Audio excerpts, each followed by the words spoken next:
The end of the tax year is coming up fast, and so I thought it would be a good opportunity to share with you an idea that I have that might be able to save you some tax.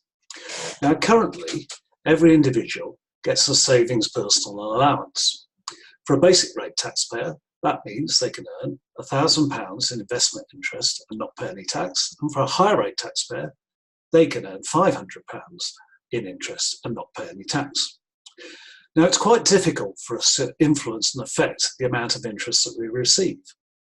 We might have a few pounds invested in banks or building societies, but at the moment, the returns are very low and we can't really significantly change the amount of interest year on year that we receive. But what if we own our own limited company?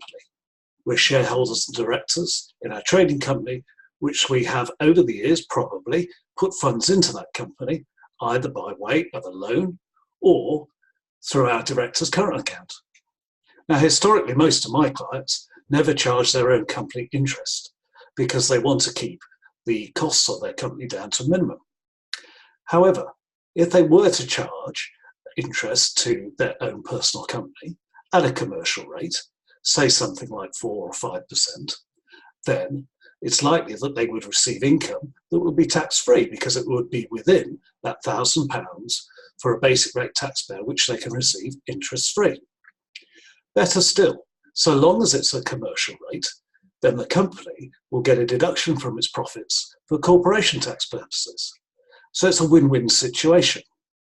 I hope that gives you some food for thought, and if you'd like to take us up and explore more about this opportunity, please get in touch.